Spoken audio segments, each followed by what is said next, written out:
বন্ধুরা আমরা চলে এসেছি উইন্ডির লাইভ স্ক্রিনে। বর্তমানে রয়েছে আমরা ECMWF মডেল বজ্র বৃষ্টি মডেল। তো যেটা আমরা পাচ্ছি দেখা যাচ্ছে আজ কিন্তু একটি ঘূর্ণাবর্ত সৃষ্টির সম্ভাবনা থাকছে, তবে ক্রমশ কিন্তু যদি আমরা এগিয়ে যাই তাহলে কিন্তু আগামীকাল দেখতে পাচ্ছি ক্রমশ একটু শক্তি বাড়াচ্ছে এই ঘূর্ণাবর্তটি এবং নিম্নচাপ ক্ষেত্রে কিন্তু পরিণত হচ্ছে ক্রমশ। তারপরে কিন্তু এটি পশ্চিম উত্তর পশ্চিম দিক বরাবর অগ্রসর হওয়ার সম্ভাবনা রাখছে, যেটা বর্তমানে বলা হয়েছে।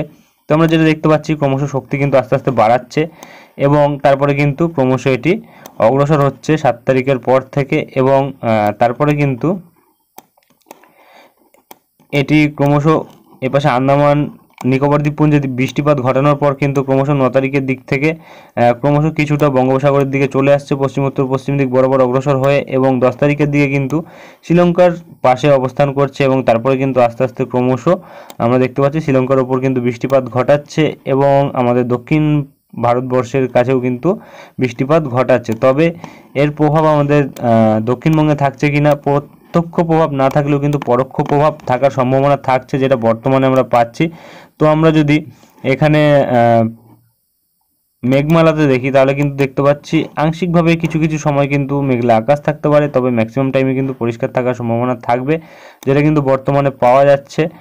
এবং তেমন কোনো বিশেষ বৃষ্টির সম্ভাবনা কিন্তু এই মুহূর্তে আমাদের দক্ষিণবঙ্গের ওপর নেই এবং তারই সাথে উত্তরবঙ্গের ওপর নেই। তবে আমরা যদি তাপমাত্রা মাপি, তাপমাত্রায় কতটা পরিবর্তন থাকতে পারে সেটা দেখে নেব।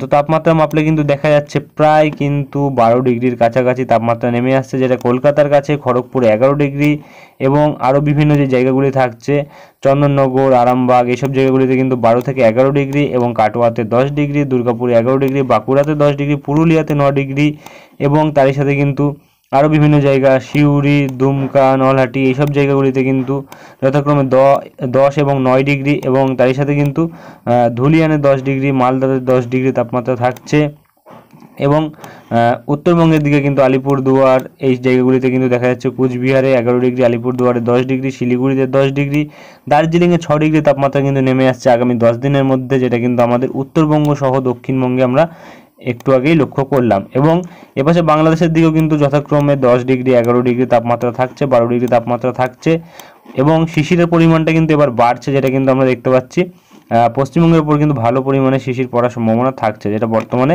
লক্ষ্য করা যাচ্ছে। এবং সর্বোচ্চ তাপমাত্রা যদি দেখি তাহলে কিন্তু দেখা যাচ্ছে প্রায় কিন্তু সর্বোচ্চ তাপমাত্রা 21 ডিগ্রি থাকছে এবং আজ যদি আমরা লক্ষ্য রাখি সর্বোচ্চ তাপমাত্রা কত থাকতে পারে আজ, তাহলে কিন্তু দেখা যাচ্ছে আজ কিন্তু সর্বোচ্চ তাপমাত্রা থাকছে 26 ডিগ্রি, অর্থাৎ সর্বোচ্চ তাপমাত্রা কিন্তু কমে আসছে 5 ডিগ্রি এবং সর্বনিম্ন তাপমাত্রা যদি দেখি আমরা তাহলে কিন্তু দেখা যাচ্ছে 19 ডিগ্রি, অর্থাৎ 6 থেকে 7 ডিগ্রি তাপমাত্রা কিন্তু আগামী 10 দিনের মধ্যে কমে যাওয়ার সম্ভাবনা থাকছে, যেটা বর্তমানে আমরা উইন্ডি আপডেটে পাচ্ছি। অর্থাৎ কনকনে ঠান্ডা কিন্তু আসার প্রক্রিয়া শুরু হয়েছে বর্তমানে, যেটা পাওয়া যাচ্ছে এবং আর কিন্তু তেমন কোনো বিশেষ পরিবর্তন নেই। তো এরপরে যদি কোনো পরিবর্তন আসে তা কিন্তু আমরা তুলে ধরবো। আজকের ভিডিওটি আমরা এখানেই শেষ করছি, দেখা হবে নেক্সট ভিডিওতে। ধন্যবাদ।